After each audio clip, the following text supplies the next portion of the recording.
Good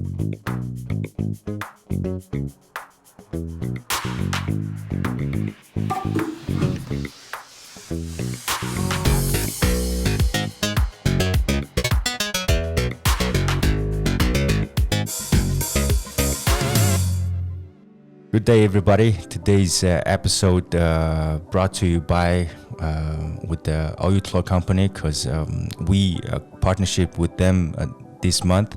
The men's mental health month going on. If you guys remember, there's some movement called No Shave November. You know, this month, this month is all about making awareness to all the men out there fighting for their lives and putting their health in a second, and maybe they putting the family first. The guess that I can make that they losing their health. And today's episode is my special guest is Jak Van Toндертой. He's a Chief Development Officer at the OT, and thank you very much for coming, and thank you very much for accepting this invitation. Thank you very much. I'm really looking forward to this discussion. As we briefly discussed before we started, it's a topic that's very close to my heart. Mm-hmm. And, I would really like to share some of my personal insights and stories. So, looking forward to the discussion. Thanks. Mm-hmm. And by reading your biography, you have 20 years of experience in working this mining sector, and being in this sector, you know, the most of people who works in the mining industry contains the male side of the human being, right?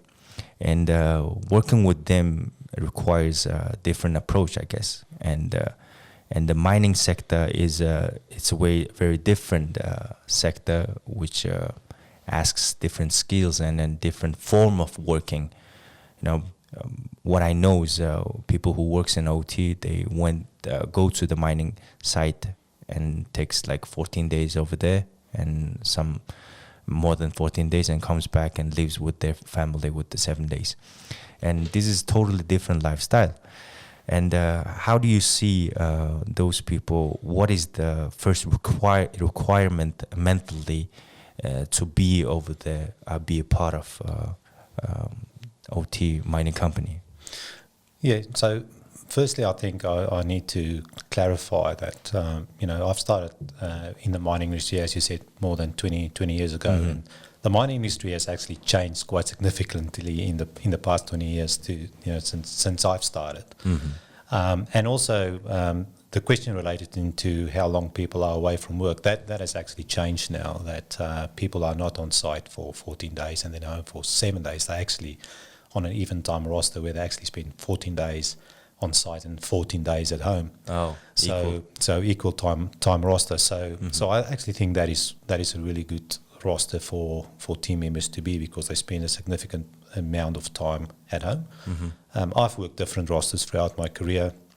I've worked rosters where I've been away from 2 weeks and 1 week, or 9 and 5, or it just depends. Mm-hmm. There's also the potential for team members in other areas or other countries or jurisdictions where you can actually try and work the roster that adapts to your lifestyle. So what I've seen is that young people that just come out of university or get into the mining industry, they want to build a future for themselves and, see how quickly they can save money. So they are more than willing to, work the longer hours, but get the benefit for after, let's say, 3 or 4 years, purchase a property, or at least have a deposit for a property. And then when they get a partner or children, then they want to go back to a roster that are mm-hmm. more family friendly. So I think the mining industry has acknowledged that, and they've actually adopted to try and accommodate the different life cycles of people. Mm-hmm. There's also mining areas where you stay residential, where you don't actually have to do the fly in, fly out, where you stay close to the mine site. You go in the morning, you come back at night. which like is everybody. like everybody. But you need to make sure that in those locations where you stay, you actually have the facilities and you actually have the infrastructure to support or attract young families to go and live there.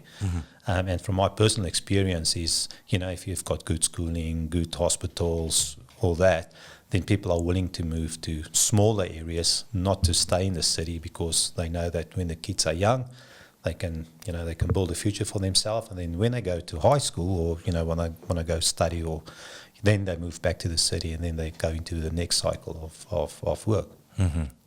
So I think the first question that I want to answer is like, what is my experience and what are the skill sets needed to cope working on a remote mine site? It's obviously you need really good support from your family members, your partner, or somebody that's really close to you, because you need to talk to somebody every day about your daily activities and if things are good or bad.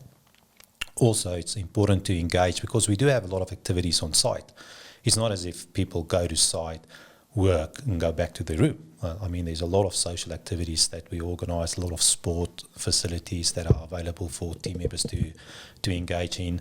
There's cultural activities. So we're trying to accommodate all the people with all the walks of life that are interested in different things. Once again, you have to be able to talk about issues at work. So you need to create a psychologically safe workplace for people to be their authentic self, and if they've got issues, talk about them. We provide really good accommodation, really good food, so you can eat healthy. That's for sure. Yeah, you can eat well, you can sleep well, you get the exercise, and if you enjoy your work and you work for somebody that treats you with respect, then the time goes pretty quickly, because you're going there with a specific goal. And on a remote mine site, it's sometimes better where you can focus on your work for those 2 weeks and then come back and then spend your entire time just with your family without being distracted. So I would have loved to have been able to work like a 2-and-2 roster back 20 years ago when I started, because when I started in industry, that was never an option. And even though in previous roles that I've had, if you don't work on a mine site and you do functional roles where you fly around quite a lot from different countries providing support to other sites, you're away from them quite significantly. And a lot of people would think that it's a really nice job to have to travel and stuff, but it wears down pretty quickly because you can only stay in so many hotels and you can only have so many breakfasts in hotels, and you would much prefer to be at home. Always, yeah. But when you're younger, that's good. You pick up the experience. But I think that is very important, is sleep well, eat well, engage with the people that you love, make sure you've got a very close circle of friends, and don't overindulge in alcohol, because what I've seen is a lot of people that are away from home, that's the way that they cope with things. The people that don't overindulge in alcohol actually do really, really well, because they fit and they look after themselves. Yeah. You just mentioned something that I need to know, and I want you to explain what it is. You said you guys provide psychologically safe place, psychologically safe environment, right? Yeah. Please define what's the psychologically safe environment. Yeah. So I think the best way to explain it is that when we start a meeting, let's say we 10 people around a table, before we even start the meeting, we go around and ask people how are they feeling today. And we usually take a score out of 1 to 10. And it's, people feel free to say how they feel. So today, sitting here with you, I'm a 9 out of 10. I've slept really well, I've eaten really well, I did my exercise this morning, I'm excited to talk about a topic that I'm very passionate about. So I'm an 8 or a 9. If somebody comes to us and they say they feel like a 4 or 5, then they can feel free to explain that, look, I'm not feeling well, I've got issues at home that I have to resolve, if I didn't sleep well or so forth, then we collectively as a team know that today you're not at your best. You're at that 4/5. We should look after you. We know if you don't respond on things as quickly as possible, that it's not related to your performance. It's just that today you've got an off day. Tomorrow you'll be at 8 or 9 again. And that's how it works. So it just gives us the opportunity to be open about how we're feeling today, mentally and physically. And that for us is to create that psychologically first workplace. The other thing is for people to feel free to bring up issues if they're unhappy and talk about it without feeling that they're going to be discriminated against, or they feel that they're putting something out there that could potentially in future prevent, for them doing a good job.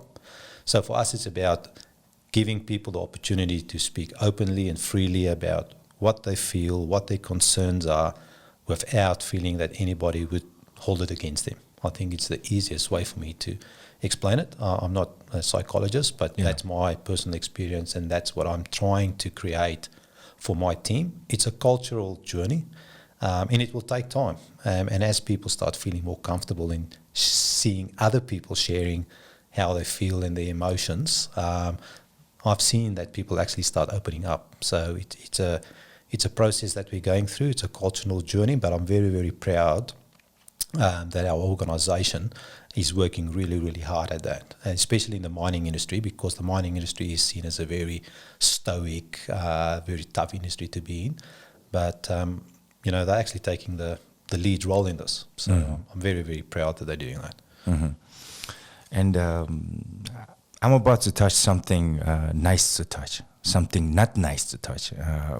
It's, when you work in a corporate environment, there's always a competition in between employees and employees. Showing your vulnerable side is something risky to other people who you compete with, right? So how you guys manage that? Even now you guys sharing those emotional part and how you feel. And, I guess people can speak up what's going on behind the scene and how they feel themselves. And, it's a form of showing what vulnerable side they have, right? Yeah. So how you manage that?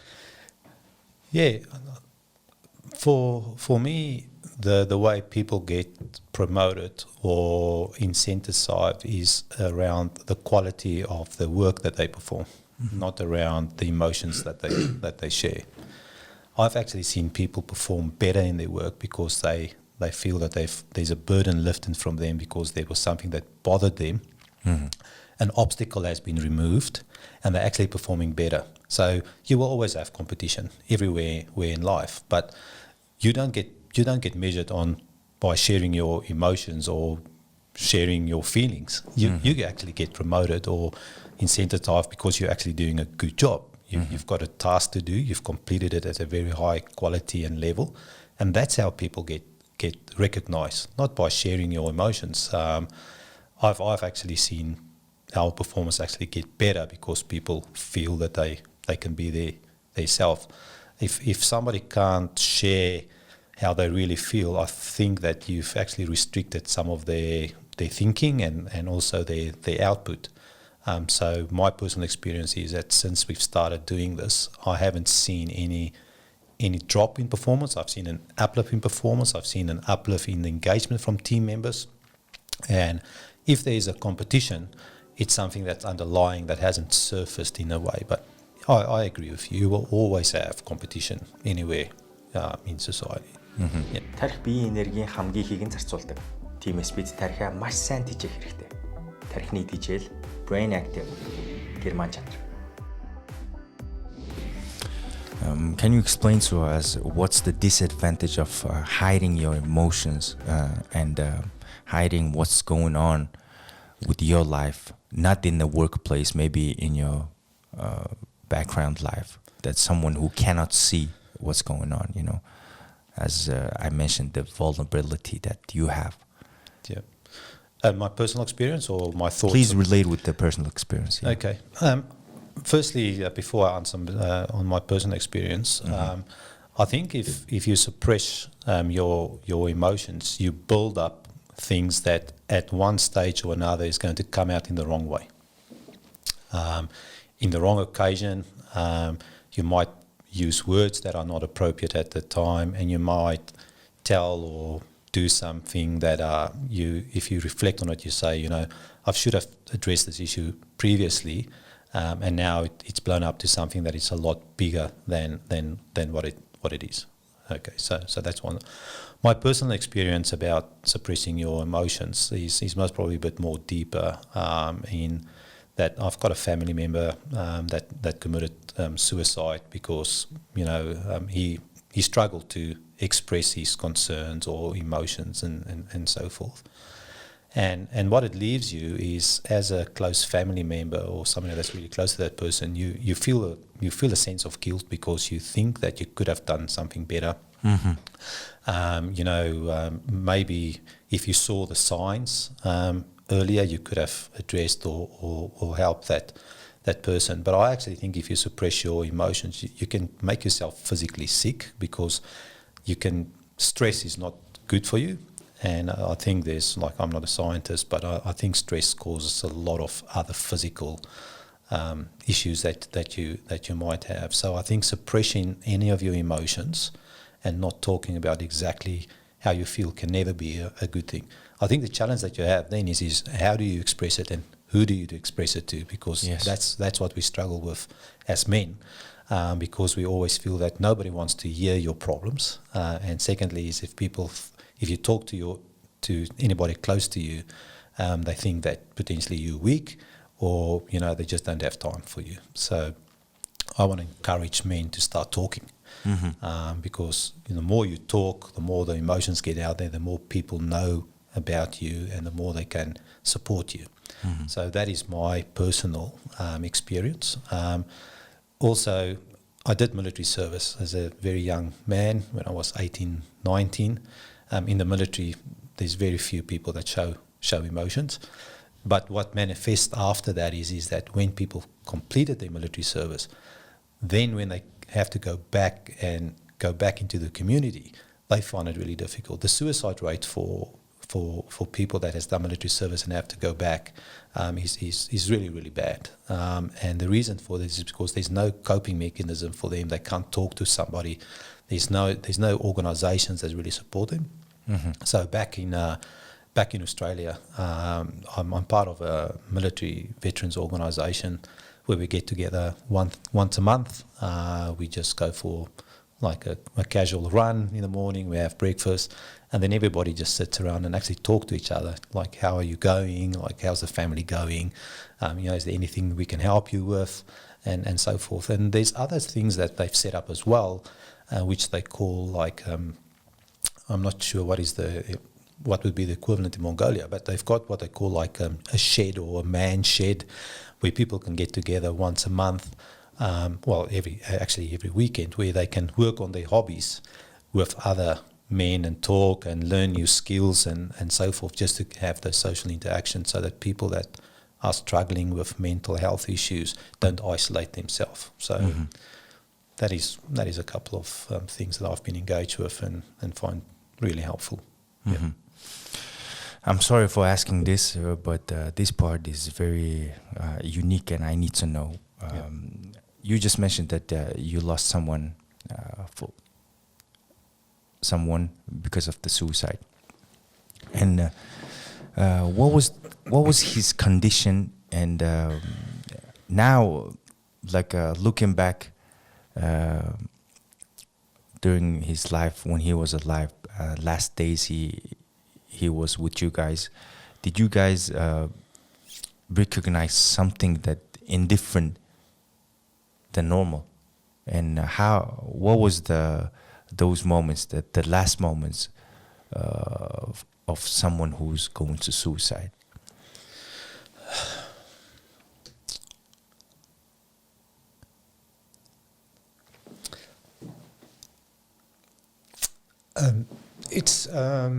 It's if you reflect on something like that, the signs were there, right? So it's not as if it's hidden signs, right? So that I think that is the most difficult thing for the people that stay behind, because it was so obvious. But because you see the person every day, you just think, oh, you just have a bad day. Like it's just another bad day. But we knew that he was struggling for a very long time, and which always made us worry about that.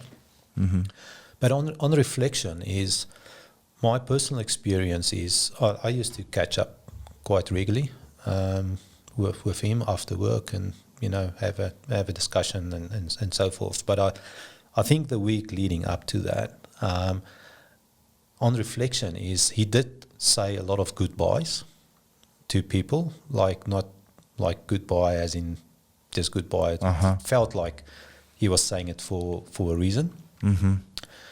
He organized a lot of stuff. He made sure that all his paperwork and all the insurances and like everything was like really well organized, because he didn't want it to leave any loose ends when he's gone. So I don't think somebody that does it like spur of the moment. I think you think about it a long time. So my experience was that said a lot of goodbyes, made sure that a lot of things were in place, and I think that was most probably a telltale sign. But the morning that it actually occurred, I was actually on my way there to meet him, because I was working. It was a Saturday. I was only working like in the morning, so I was finishing off lunch, and usually I go like lunchtime, just on my way back home, stop and say hello. And when I went past his business, the doors were closed, and it felt like really strange. And I started making calls and stuff, and understood like why wasn't the business open. And then we called around to some family members, and I think about 2 hours later we got a call from the police, and they were at the venue, and I basically the day after I went and went and recognised and all that type of stuff. But saying goodbyes, getting all everything 100% in place, I think is a sign that something is not right, because that's not like I won't be doing that normally. For me, by the time right after I heard your condition during those times, what happened during those times, I really want to know what was his condition, what was the cause of his suicide, and do you guys know about it or not? What was the cause? I don't think you'll ever know why people do that. I mean, the cause is most probably depression. All right, and then what causes the depression is something different for everybody. All right. I think he went through a difficult time in his marriage, his second marriage as well. I think he started a new business, so there was a lot going on. So I think people just don't see a way out. They don't feel that they contribute.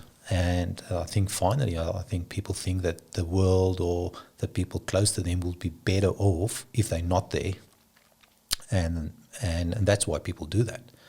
I don't think people do it as a selfish act. I think they do it because they think that they're in the way, they're not adding value, and that people would actually rather see them gone than being a burden on them.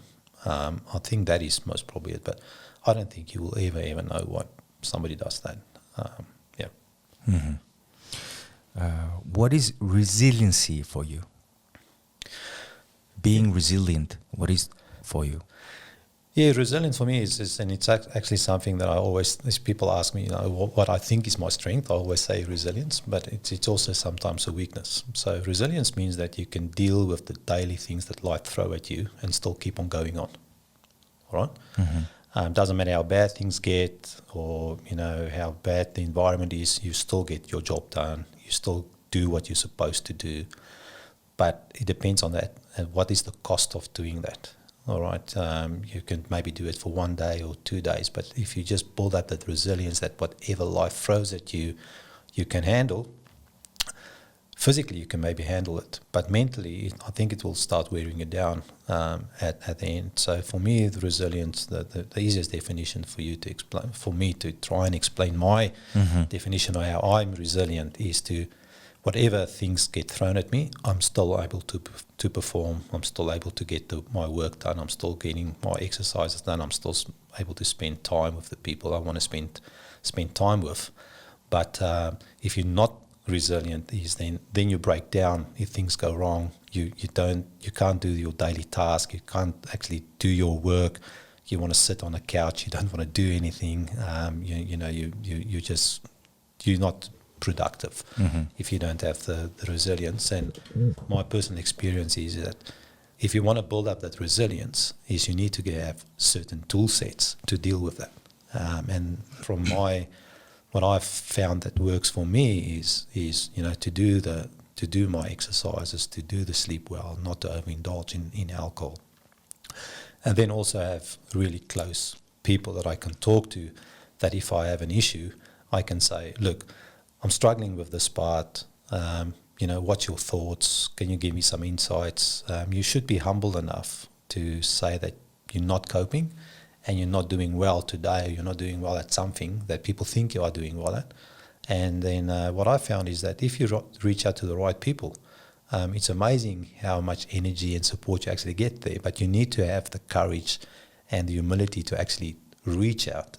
And open up. Because if you're not able to do that, it's really, really, really difficult to deal with, things that get thrown your way. The thing is, we confusing resiliency, as you mentioned, we need to open up ourselves and recognize our emotions and what we feel. It matters to someone who's living with us or working with us, and we need to spread that thing. But we're holding up all the things that they throw at us, and we're thinking that we are resilient, and we're holding up and keep on going. And keep going quietly, holding up all those punches they throw at us. And we believe we're being resilient. And we don't know how to recognize our emotions. If you don't know how to recognize your own emotion, how do you recognize someone else's emotion? So in our society, men need to hold up their family in their backs and keep receiving all those punches from anywhere they throw at you. You keep receiving it. And if you are man enough, you need to be resilient enough to hold them up. And that's the confusion that we're having now by this time. Because my mom and dad and my brothers and sisters, all the people, they taught us life is not easy. You have to hold up and keep on going and being resilient. You're a man. You need to be more powerful than this. Because if you are a man, you have to hold up. Like they put us condition that is not easy to sustain. And now, like, we need to calm down and talk. How important is recognizing our emotions and spreading it? Recognizing is one thing, and spreading asks another courage, another level of courage. And my question is, how do you see us as a Mongols, all Mongolians? Do you think we can learn this as soon as possible? Тарих биеийн энергийн хамгийн ихийг нь зарцуулдаг. Тиймээс бид тархиа маш сайн тэжээх хэрэгтэй. Тархины тэжээл, brain active, герман чанар. So firstly, I'm not an expert in Mongolian culture, so I want to preempt that with my answer. But I have been very, very fortunate to make some really, really good friends outside of work, where I've been able to experience like everything that Mongolian men find manly. Right? So I've been able to attend wrestling camps. I've been able to horse ride. I've been able to go, horse branding. I've done the Eagle festivals. I've done a lot of things. I've got really good friends in jiu-jitsu. So I've been able to see, I think, a cross culture of a lot of Mongolian men, because the men that go to jiu-jitsu is a cross section of everybody. It's not just people that I'm working with. So you'll find people that are doctors or lawyers. You'll find people that are policemen. You'll find people that are motorbike people. Cross section. I think it's really difficult for somebody that's a mature male to learn the skill to be vulnerable and talk about things, because we just haven't been brought up that way. Okay, and in reflection, I think is it actually starts when you're young. All right. So, for example, when I grew up, like when you cry as a boy, you are told boys don't cry. Yes. All right, which means that you should never cry. So you should never show your emotions. I'm not saying everybody should just start crying for no reason, but what I'm saying is if somebody has a really deep emotional feeling and they're unhappy about something, what is the physical thing that happens to them is they want to cry. And if you suppress that and tell them that you don't ever cry, it's going to be really difficult for them when they grow up to express their emotions. And I think it's actually not good for relationships as well, because when you've got a partner one day and you don't want to share your emotions, it's not good for both. Mm-hmm. So I think we should start from a younger age to say, look, it's not bad to show your emotions. We just need to try and how do you monitor your emotions. Mm-hmm. I think it's better. It's very difficult for men to cry in front of anybody. Right, I get emotional if I talk about emotional subjects or people that are close to me, but I will always show my emotion. I don't try and suppress it, but I don't think we should go around and tell everybody that you should now start crying about something, or you should share all your problems with everybody. But I do think a good start would be is if you find a really, really close friend, if you don't want to feel burden that you burden your family or your partner, find a close friend to say, look, I'm really struggling with this. This is my emotion. This is how I feel. What's your guidance or what is your feedback?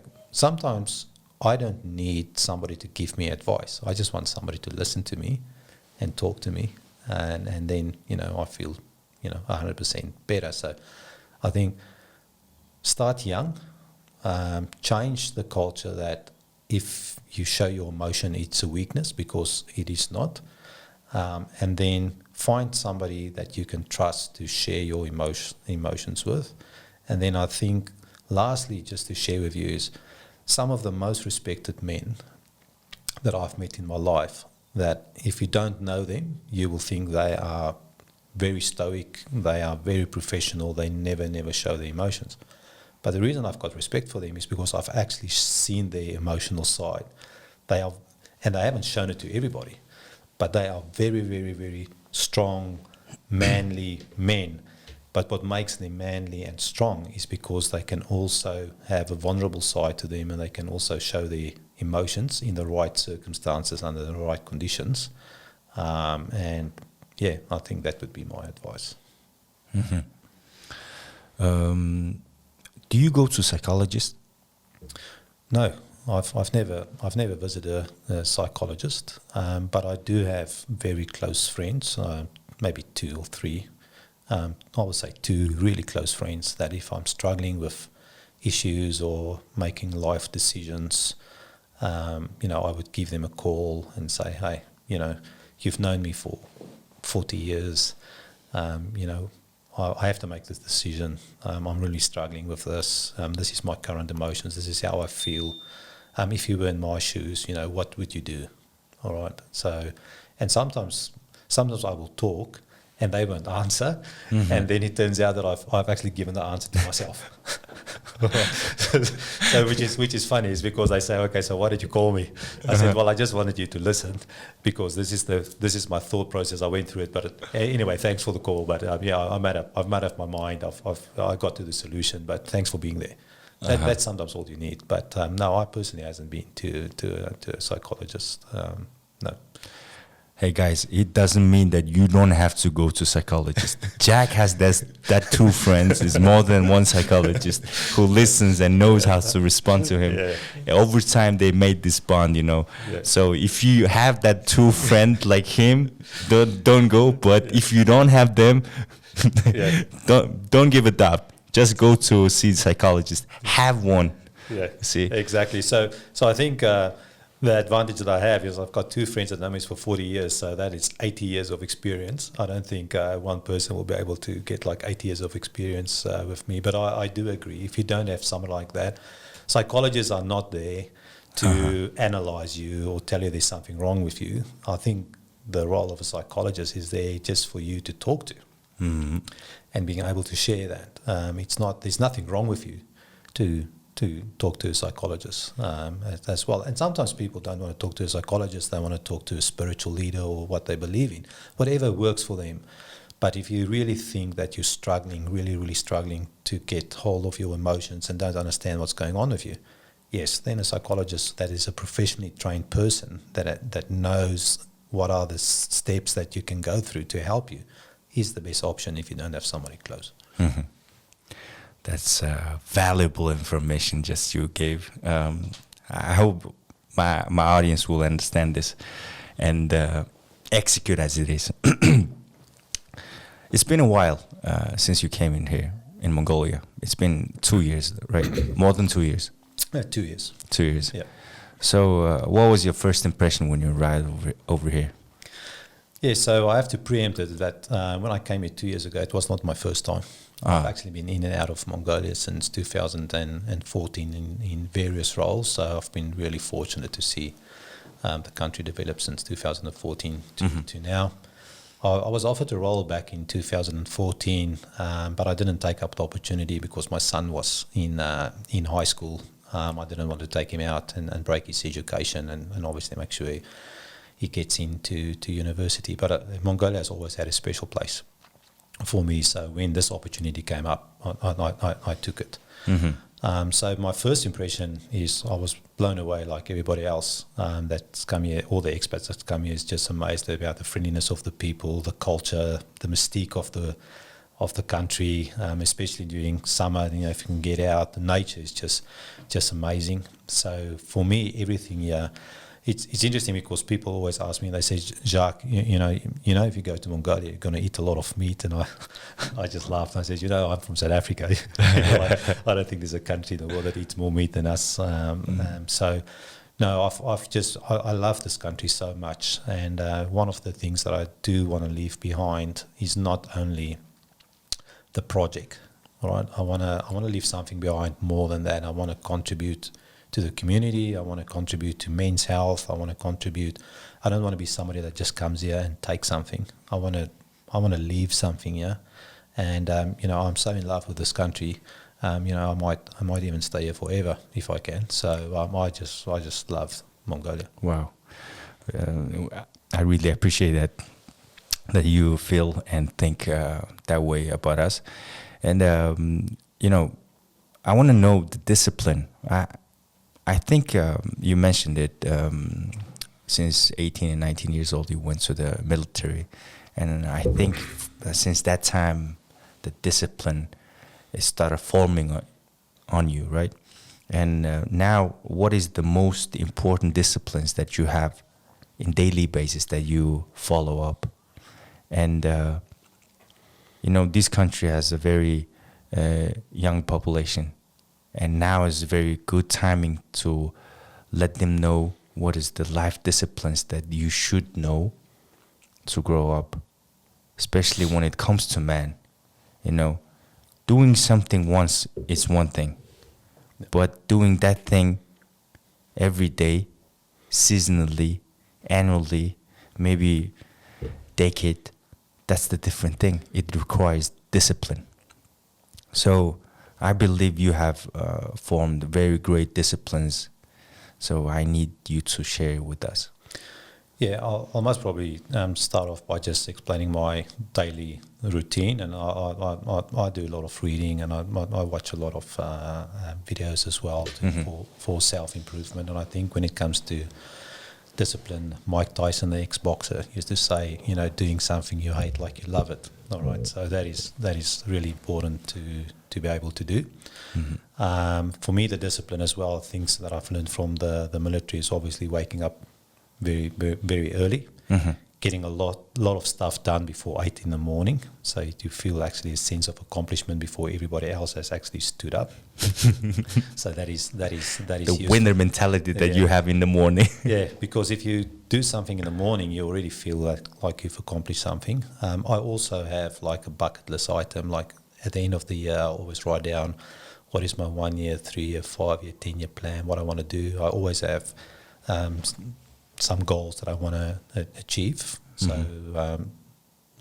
next year, I'm currently training for the Marathon Disables, which is a race in Morocco, and I'm also doing the Mongol Derby. So it's two like really big bucket list items that keeps me focused, gives me motivation, and I don't really have a choice because I've paid for it. I really have to start training for it now because I'm not going to get the money back. So I put myself in a position where I don't have an option but to look after myself, train hard, and achieve stuff. So what I've learned that works for me is I wake up early in the morning. I take a cold shower. I don't take a hot shower. Cold showers I felt has helped me. It like kickstarts me for the day, physically and mentally, because mentally I already feel that I've achieved something that is difficult to do. I do intermittent fasting as well, and then I make just sure throughout the day that I eat healthy. I'm fortunate I've never learned to smoke. I really tried hard when I was in the military to smoke, and I just couldn't like inhale it. So I think I've got an advantage where I don't rely on cigarettes or anything. So that is a big advantage, because if you look at the deaths, the main causes for death, like lung cancer and kidney failures, it's all related to lifestyle, right? So smoking and drinking excessively and so forth. I'm not saying people should stop drinking. I'm just saying, like, moderate what you drink and how much you drink, and and how you do things. So I think for me is wake up early, have a cold shower, eat moderately, exercise. Irrespective of where I am in the world or what I do, I always try to do some type of exercise, even if it's just 10 or 15 minutes, just quickly, because it feels that I've done something well then.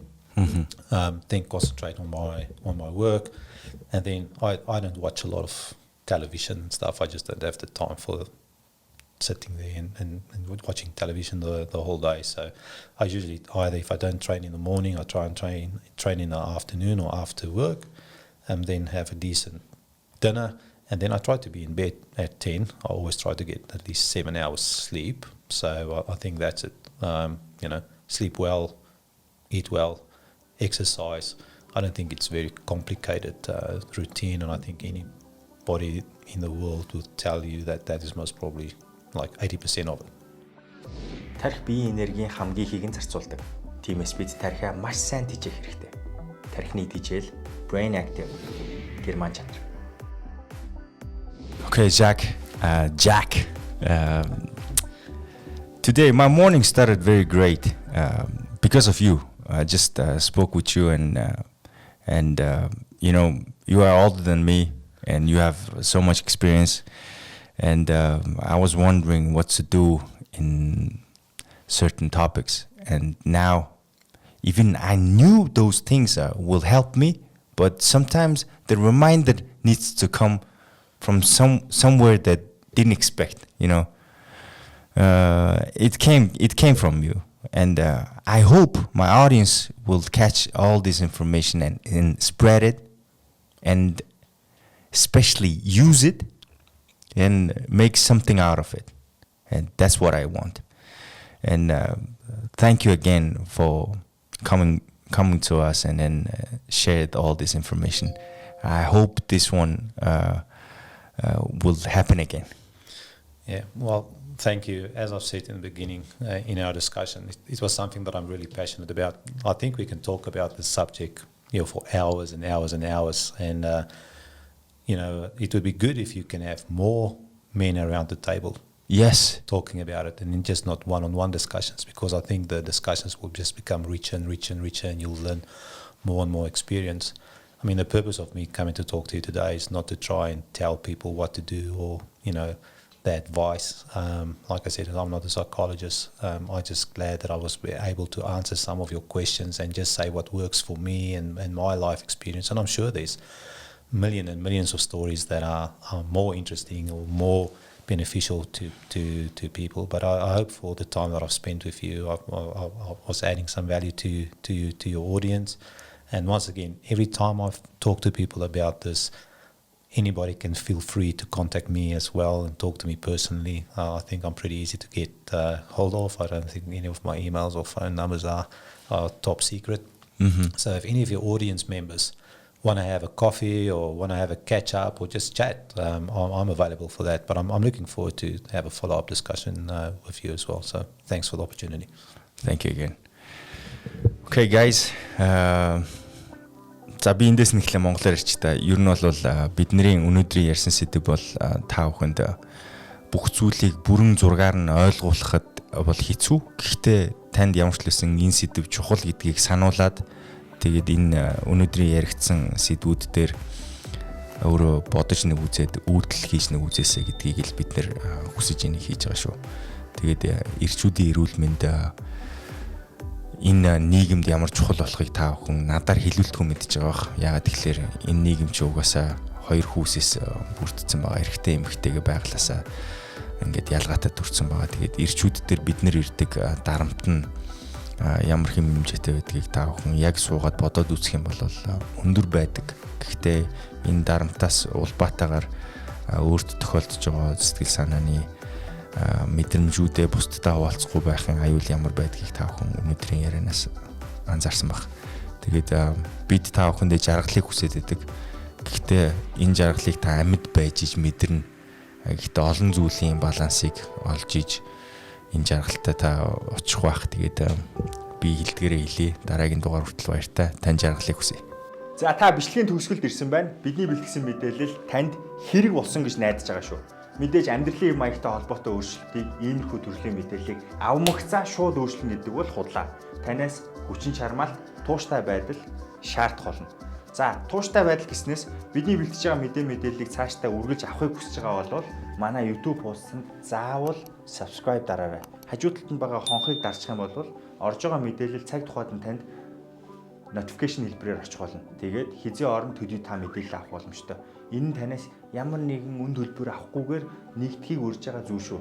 Бидэнтэй олон хүн нэгдэх тусам бидний мэдээлэл улам мариун ихээр бэлтгэгдэж та бүхэнд хүрэх ёстой байгаа. За тэгээд нэвтрүүлэгтэй холбоотой санал хүсэлтийг комент хэлбэрээр доор үлдээж болно. Үгүй болвол Instagram болон Facebook хуудасаар дамжуулаад бидэнтэй холбогдож болно шүү. За ямар тааш би танаас амжилтлан гуйж бидэнтэй нэгдээрээ subscribe дараарай. Тэгээд хонхын дүг дарчаарай. За ингээд бидэнтэй хамт байдагт үргэлж баярлалдаг шүү. Дараагийн дугаар хүртэл баяртай хайртай шүү.